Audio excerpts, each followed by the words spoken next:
We live in a time where fighting games have evolved into a competitive spectacle. This is a good thing. The scene's growing, prize pools are getting huge, and everyone's happy.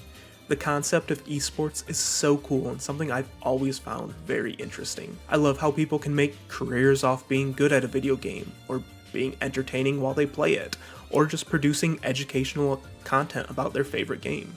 The scene has come so far, but unfortunately, these massive, new, and exciting games, they just aren't for me, and that's fine. There is a subsection of the fighting game community that I can call home. At every major, or even local tournaments, you'll find someone with a setup of some old, janky game where people will be jamming out games, and in that game, you'll see the players are having an absolute great time, while the screen is just flooded with absolute insanity, or maybe someone is just getting dribbled like a basketball until their entire health bar is gone. These are the games that I like. Before we get started, I just want to give a quick shout out to my Discord server. We have various netplay roles for things like Melty Blood or Plus R, and just trying to form an overall positive fighting game community. And we're also running a monthly book club. If that's something that interests you, go check it out in the description link down below. Alright, let's get back to broken fighting games. The most obvious reason you'd play a broken fighting game is, well, the broken stuff is fun to do. Whether it be a basketball combo in Hakuto no Ken, devastating pressure in Melty Blood, or flooding the screen with Testament in Plus R, these things are fun to pull off. When I'm playing Melty and I'm just constantly throwing various moves and creating incredibly hard to react to gaps in my pressure, and then being able to loop those right back into themselves for even some more shenanigans, it's incredibly fun.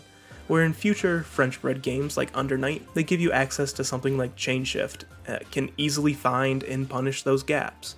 Yeah, it probably is more fair, but to me it's just not as fun. Taking your turn back and going back and forth and trying to open each other up, it doesn't stimulate my little button mashing brain as much as I wish it did. I won neutral, now hold my mix. Make my opponent have to work to return to neutral or take a risk and punish a gap. It is a much more exciting game flow to me personally. When you have a game like Marvel vs. Capcom 3, a game full of touch of death combos, it adds a lot more pressure on the competitors, especially because they know they're just one mistake from potentially losing a character. It's super exciting. Most of these games are older and don't have the industry trends of being built around a super strong universal system mechanic, so there's still a lot of character identity in each and every broken kit. Some characters are overtuned on defense, overtuned by zoning, or on offense. It makes things like a Marvel team composition very interesting, or really just any of these games. It makes it somewhat tense when you're sitting on the character select screen and someone sits down next to you, someone you've never played before, and you patiently wait to see what character they lock into, because you want to know what type of BS you're going to have to deal with. But that's just one side of the coin. Yeah, it can be fun to blow up your opponent, but this is a fighting game. You have to defend against it too. And I might be in the minority here, but I also find this aspect really fun. When presented with a busted option being used against you, it is up to you to research and dig deep to overcome it. Whether it be digging through a game's wiki to read frame data, to finding games, or asking community members in the Discord, these games rewards you for striving to have a deep understanding of the game.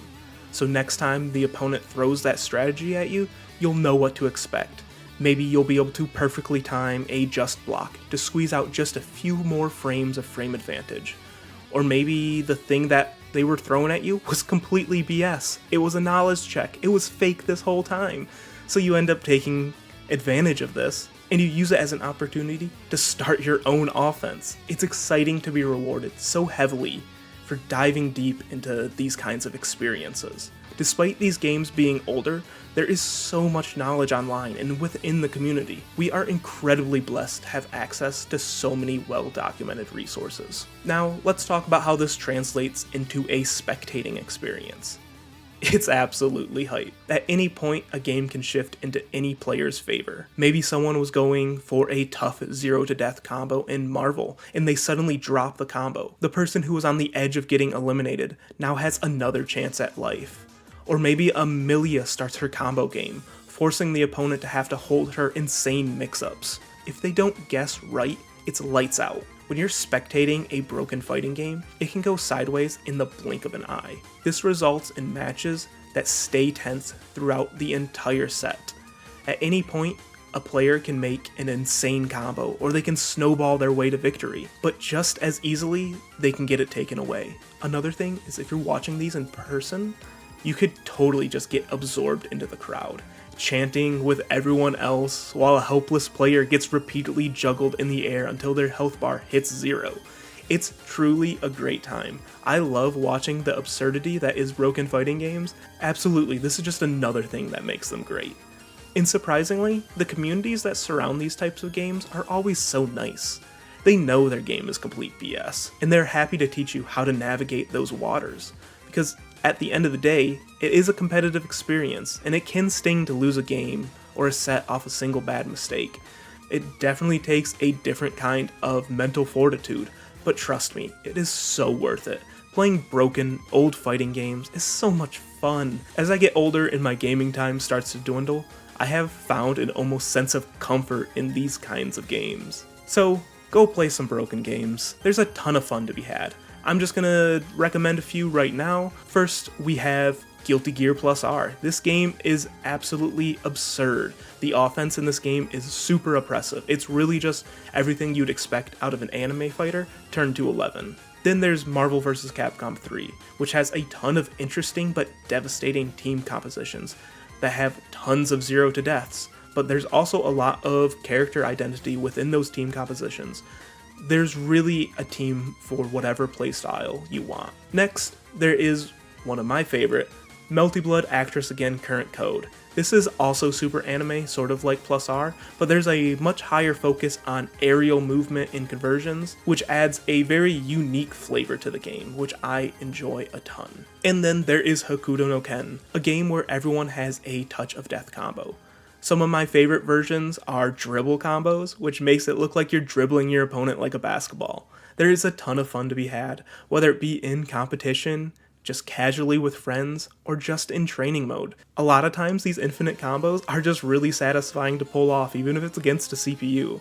So just trust me when I say, go play some broken fighting games. Thank you for making it to the end of the video. If you like this sort of content, make sure to like, comment, subscribe, all that YouTube jazz. It really helps out the channel a ton. We're getting super close to partner, and it really makes my day seeing people enjoy this kind of content. If it's something that interests you, make sure to go check out some other videos. I am trying to be somewhat consistent with this YouTube thing, but you know how it is. Life gets in the way, or maybe I'm just gaming instead.